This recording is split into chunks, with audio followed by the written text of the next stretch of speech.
આજે મેં નાસ્તો બનાવ્યો છે તેનું નામ શું છે તે કમેન્ટ કરજો।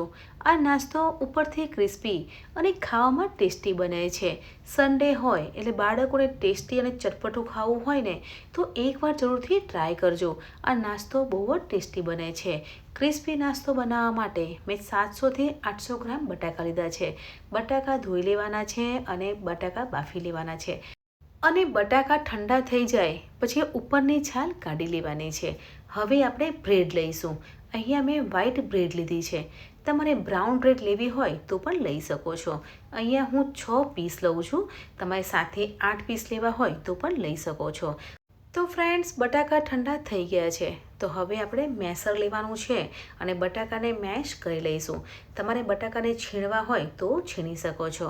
હવે એક બાઉલમાં પાણી લેવાનું છે અને બ્રેડને ડીપ કરવાની છે અને બ્રેડમાંથી પાણી અલગ કરવાનું છે અને બ્રેડને મેશ કરેલા બટાકામાં ઉમેરવાની છે। આપણે 6 બ્રેડ લીધી છે તો 4 બ્રેડને પાણીમાં ડીપ કરી અને પાણી અલગ કરવાનું છે અને તે જ બ્રેડ બટાકામાં ઉમેરવાની છે અને 2 બ્રેડના ટુકડા કરીને ઉમેરવાનું છે। હવે 2 ચમચી કોર્નફ્લાવર ઉમેરવાનું છે। કોર્નફ્લાવર ઉમેરીએ છીએ તો નાસ્તો ક્રિસ્પી બને છે અને 2થી 3 ચમચી રાઈસ ફ્લાવર એટલે ચોખાનો લોટ ઉમેરવાનો છે। સ્વાદ પ્રમાણે મીઠું ઉમેરવાનું છે। 1 ચમચી ઓરેગાનો ઉમેરવાનો છે। 1 ચમચી ચીલી ફ્લેક્સ અને 1 ચમચી પીઝા સિઝનિંગ ઉમેરવાનું છે અને સ્પાઇસી વધારે જોઈતું હોય તો ક્રશ કરેલા લીલા મરચાં ઉમેરવાના છે। ઉપરથી લીલા ધાણા ઉમેરવાના છે અને બધા જ મસાલા મિક્સ કરવાના છે અને ડો બાંધવાનો છે। તમને ઓરેગાનોની ફ્લેવર વધારે જોઈતી હોય તો ઓરેગાનો વધારે ઉમેરવાનો છે અને ડો બાંધતા હોઈએ અને જરૂર લાગે તો રાઈસ ફ્લાવર ઉમેરી શકો છો કે કોર્નફ્લાવર પણ ઉમેરી શકો છો અને બ્રેડ ક્રમ્સ પણ ઉમેરી શકો છો। બ્રેડ ક્રમ્સ ઉમેરીએ છીએ તો નાસ્તો ક્રિસ્પી બને છે।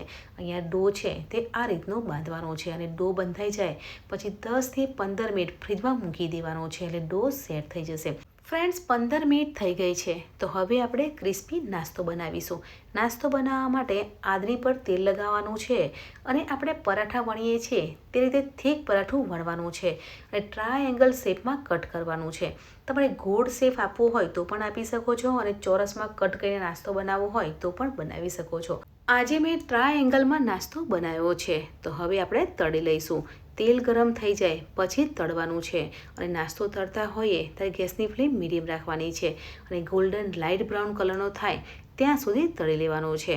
ફ્રેન્ડ્સ, બાળકોને સન્ડે રજા હોય ને ત્યારે એકવાર જરૂરથી ટ્રાય કરજો। બહુ જ ટેસ્ટી અને ક્રિસ્પી નાસ્તો બનીને તૈયાર થાય છે અને કમેન્ટ સેક્શનમાં જરૂરથી જણાવજો કે તમે આ નાસ્તાને શું નામ આપશો। આજે મેં બ્રેડ પકોડાની સ્ટાઇલમાં નાસ્તો બનાવ્યો છે અને રિયલી આ નાસ્તો ખૂબ જ ટેસ્ટી બન્યો છે।